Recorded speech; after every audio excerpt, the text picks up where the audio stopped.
ulama, barang siapa yang memuliakan ulama, faqad karomani, sungguh dia memuliakan aku, kata Rasulullah.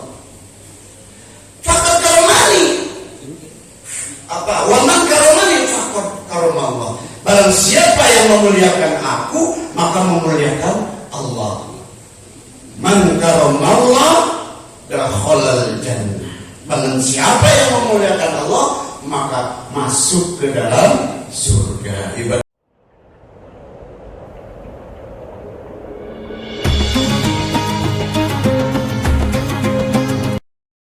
Ini untuk menerangkan sudah subuh secara berjamaah. Salawat dan salam selalu kita persembahkan kepada junjungan kita Nabi besar Muhammad SAW beserta keluarga, kerabat dan sahabatnya semua. Mudah-mudahan kita semua menjadi ikutnya sampai akhir zaman. Amin.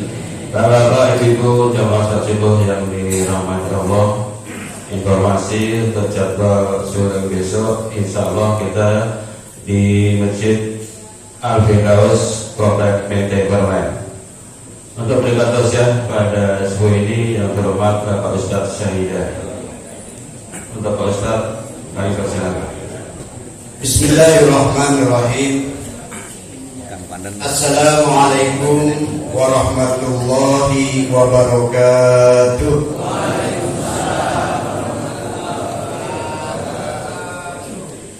Innal hamdalillah nahmaduhu wa nasta'inuhu wa nastaghfiruh wa nu'minu bihi wa natawakkalu alaihi wa na'udzu billahi min syururi anfusina wa min sayyiati a'malina. May yahdihillahu fala mudilla lahu wa may yudlilhu fala hadiya lahu. Ashhadu an la ilaha illallah wahdahu la syarika lahu wa ashhadu anna Muhammadan abduhu wa rasuluhu la nabiyya ba'dah. Allahumma sholli wa sallim ala sayyidina wa nabiyyina wa maulana Muhammad wa ala alihi wa ashabihi wa azwajihi wa dhurriyyatihi wa tabaraka wa sallama tasliman katsiran amma ba'd. Fa ya ayyuhal hadirin wal hadirat ittaqullah faqad fazal muttaqun.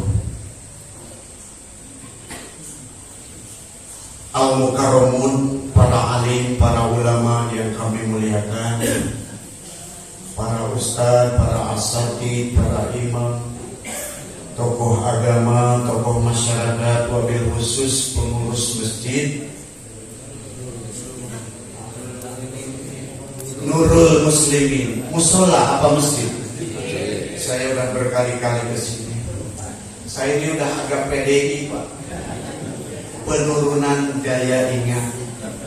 Maklumlah kalau udah 50 ke atas. Bapak Ibu jemaah sekalian, tidak lupa Bapak pengurus masjid yang telah memberikan fasilitas kepada kita setiap saat. Kapan saja suling mau masuk dipersilakan ya Pak Imam. Alhamdulillah. Pak Imam, saya mau sedikit cerita nih. Ada seorang dokter dengan ulama bertemu, dan seorang dokter ini telah berkata, wahai ulama, wahai Pak Kiai, wahai Pak Ustadz, doakan saya supaya saya bisa seperti Pak Ustadz. Ilmunya banyak, ibadahnya kuat, Masya Allah, keikhlasannya nampak, umpamanya gitu pertanyaannya. Seorang ulama ini tadi tidak langsung menjawab, malah balik bertanya, wahai Pak Dokter, doakan saya supaya jadi dokter. Pak dokter itu terkeraya, bisa jadi ya gitu. Iya. Maaf Pak Kiai, kalau Pak Kiai mau jadi dokter rasa-rasanya sulit. Perlu waktu panjang, perlu pendidikan tinggi. Coba bayangkan Pak Kiai, saya harus sekolah TK 2 tahun, diteruskan SD 6 tahun, udah 8 tahun, diteruskan SMA, SMP dulu ya 3 tahun, berarti udah 9 tahun. Diteruskan lagi SMA 3 tahun berarti sudah 12 tahun. 14 ya, pintar. Sebetulnya saya ini tahu, cuman saya supaya ikram pahala ada yang luruskan. PDI. SMA berarti 12. Setelah SMA kuliah lagi 5 tahun. Berarti nggak salah. 12 tambah 5 17, Pak. Hah? Hitung lagi. Ini ada Pak Guru nggak di sini? Ini matematikanya kurang nih. Termasuk yang PDI. 2 tahun TK, 6 tahun SD, 8 SMP, 11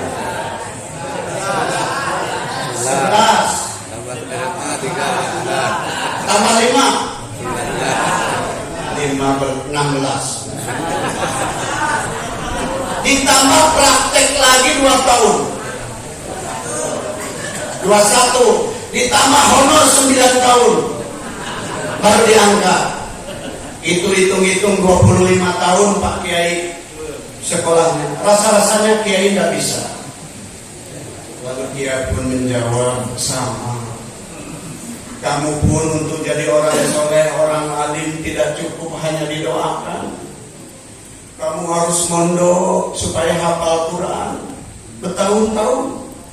Kamu harus belajar ilmu untuk memahami isi Al-Quran, yaitu ilmu alat.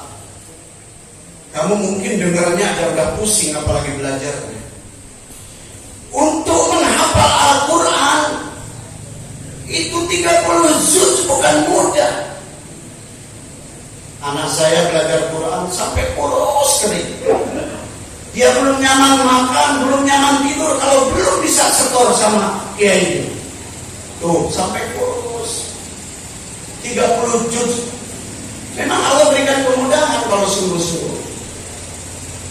Untuk mengetahui isi kandungan Al-Quran, itu belajar 15 poin ilmu alat. Ada yang hafal ilmu alat? Ilmu alat pertama diantaranya ilmu lughah, bahasa, yang mempelajari tentang ilmu bahasa. Yang kedua ilmu nahu. Nahu adalah penyambungan huruf dari huruf lainnya dan perubahan kata dari ujung akhir kalimat. Maka Al-Quran itu indah karena diatur oleh ilmu nahu. Qul a'udzu birabbin nas, malikin nas, ilahin nas, ila akhir ayat. Indah. Hal ataka hadisul ghasiyah. Indah. Wasyamsi waduhaha wal qamari idza talaha wan nahari idza jallaha. Karena diatur. Yang ketiga ilmu syaraf. Ilmu sorok dibagi lagi. Ada firman, ada isi. Oh, masalah. Nahu sorok kalau tidak sungguh-sungguh dia belajarnya bisa salah. Saking luar biasa. Belum lagi ada yang namanya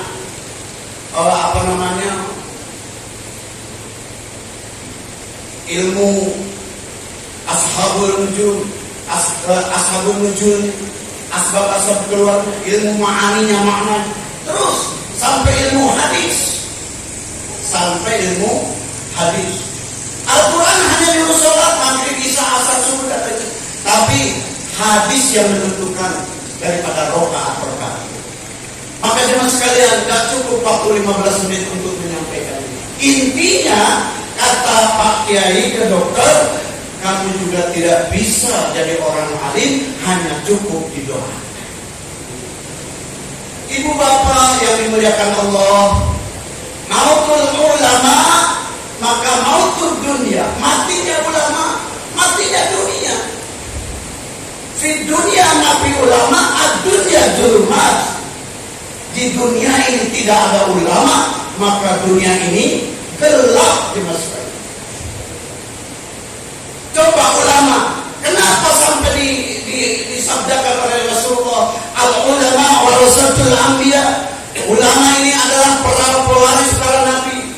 Maka jemaah sekalian, siapa itu ulama? Kenapa dikatakan pewaris ulama? Ada yang namanya sahabat. Sahabat adalah orang yang hidup bersama Rasulullah. Rasulullah meninggal, maka tinggallah sahabat. Maka adalah yang keturunan daripada sahabat, namanya tabi'in. Tabi'in adalah orang yang hidup bersama sahabat dan dia tidak berjumpa dengan Rasulullah. Siapapun ketika hidup Rasulullah tetapi tidak jumpa dengan Rasulullah, itu belum dikatakan sahabat. Seperti ada namanya Qais Al-Qarni, karena beliau hidup di pelosok, dia mengurus umatnya yang sakit, digendong ke sana kemari sampai ke Mekah Madinah, haji pun digendong, sampailah tidak sempat ketemu Rasulullah. Tapi Rasulullah salam kepada beliau. Qais Al-Qarni ini adalah hidup di zaman sahabat, tapi tidak berjumpa dengan sahabat. Nah sekarang yang hidup bersama sahabat disebut tabi'in.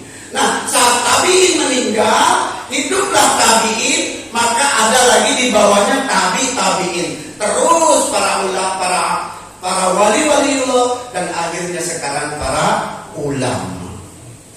Maka jemaah sekalian, ulama katakan, saat ini banjir maksiat, banjir pokoknya, banjir fitnah, banjir segala macam bentuk kemaksiatan. Kalau zaman Nabi Nuh pengen selamat, masuk kepada kapalnya Nabi Nuh. Tapi zaman sekarang dekati ulama, masuk penuhi masjid. Setiap subuh kita latihan sholat berjamaah. Tidak mungkin 5 waktu kita sholat sendirian. Ibu-ibu kalau ada bapak-bapak sholat di rumah sendirian tanpa ada unsur syar'i, maka pinjamkan telekungnya. Sebutlah bapak soleh. Insya Allah bapak di sini di masjid semua, insya Allah. Saya lihat wajah-wajah sholat berjamaah. Jemaah sekalian, Rasulullah SAW sabdakan, man karomal ulama faqad karomani, wa man karomani faqad karomallah, wa man karomallah dakhala jannah. Man karomal ulama, barang siapa yang memuliakan ulama, faqad karomani, sungguh dia memuliakan aku, kata Rasulullah. Faqad karomani apa? Wa man karomani faqad karomallah, barang siapa yang memuliakan aku, maka memuliakan Allah. Man karomallah dakhalal jannah, barang siapa yang memuliakan Allah, maka masuk ke dalam surga. Ibadah Allah yang mengharap ridhonya Allah Subhanahu wa taala. Singkat, padat, niat amalkan, sampaikan. Ya, intinya niat mengamalkan dan menyampaikan. Kelebihannya datang dari Allah, kekurangannya kebodohan kami. Lagi dan lagi kita mencari ilmu, duduk dalam majelis ilmu untuk mendapatkan ilmu. Untuk sempurnanya majelis ini, maka kita tutup dengan doa kifaratul majelis. Subhanallah bihamdihi, subhanakallahumma wa bihamdika, asyhadu an la ilaha illa anta, astaghfiruka wa atubu ilaik. Wassalamualaikum warahmatullahi wabarakatuh. Terima kasih kepada Pak Ustadz Saida yang telah memberikan pencerahan untuk kita semua. Mudah-mudahan apa yang disampaikan kita dapat mengambil hikmahnya. Dan terima kasih kepada pengurus dan jemaah Masjid Nurul Muslimin yang telah menyediakan kepada kegiatan kita pada pagi ini. Sekian kegiatan sering pada pagi ini. Mohon maaf apabila salah. Sekian, wassalamualaikum warahmatullahi wabarakatuh.